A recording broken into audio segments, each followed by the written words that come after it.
Olha, eu estou nessa história de rede social já tem bastante tempo. Se você me acompanha lá no Instagram, no meu perfil, você vai ver que eu tenho bastante coisa postada sobre a saúde masculina. E aqui no meu canal do YouTube eu estou tentando compartilhar ainda mais assuntos sobre a saúde do homem. Vou dividir com vocês aqui uma história engraçada. O paciente me mandou uma foto do pênis e escreveu embaixo: Dr. Daniel, você explica tudo tão direitinho. Por favor, me explica por que meu pênis não deixa de ficar vermelho, apesar de todos os tratamentos e pomadas que já fiz até hoje. Olha, meu nome é Daniel Rampla, eu sou urologista, cirurgião robótico especializado no tratamento do câncer. E vim aqui nesse vídeo falar para você sobre pênis vermelho.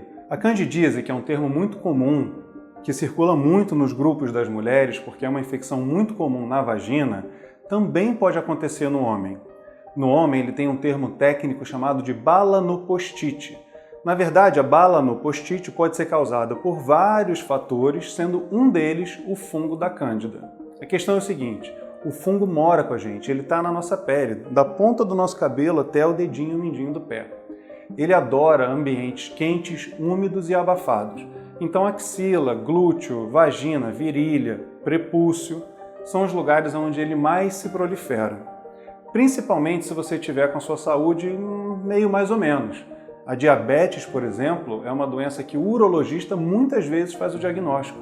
O paciente tem o pênis vermelho, faz o tratamento e a doença recidiva muito rápido, a gente tem que pensar na possibilidade desse paciente estar diabético. Mas vamos voltar especificamente para esse caso que eu te mostrei aqui do telefone.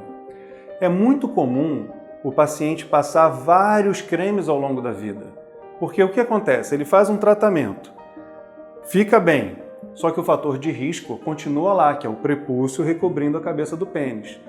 Pode estar associado a um pouco de má higiene ou não necessariamente, mas o fato é, aquele ambiente é um ambiente propício para o crescimento do fungo. Se é um paciente que tem uma doença de base, como diabetes, hipertensão, ou hoje em dia a doença que aflige toda a humanidade, que é o estresse, a nossa imunidade cai.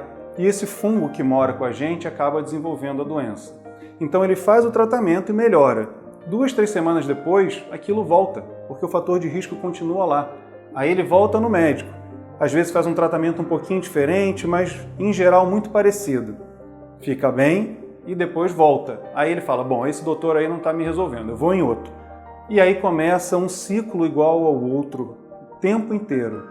Tem paciente que já visitou, 10 urologistas. E tem outra coisa, quanto mais pomada e creme você passa no pênis, mais vermelho e irritado ele fica. Aquela dermatite química, aquela vermelhidão, é uma irritação, é uma reação do seu organismo àquela droga, aquele medicamento que você está rotineiramente pingando ali. Eu costumo falar para os meus pacientes assim, olha, quando você vai pingar um colírio, você pega o colírio e espreme ele inteiro no olho? Não, né? Você bota uma gotinha. No pênis é a mesma coisa, tem paciente que empastela o pênis daquela pomada. O próprio tratamento vai deixar o pênis vermelho e o paciente nunca vai ver uma melhora.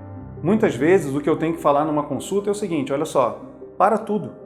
Me dá 15 dias, você só vai lavar com água e sabão, não vai passar nenhuma pomada, nenhum creme e deixa que eu vou te reavaliar daqui a 15 dias. O grande objetivo no tratamento da candidíase ou da balanopostite do homem é evitar que você fique com esse pênis vermelho tanto tempo. Essa vermelhidão e essa irritação são fatores de risco para o desenvolvimento de câncer de pênis. É a inflamação crônica o principal fator do aparecimento dessa doença. Então, se você está fazendo vários tratamentos em sequência, a gente tem que avaliar duas coisas. Primeiro, se existe alguma maneira de você fazer um tratamento resolutivo, porque se isso não for possível, muitas vezes a gente recomenda a realização da cirurgia de fimose para tratar, porque o fungo ele não gosta muito do ambiente que tem oxigênio.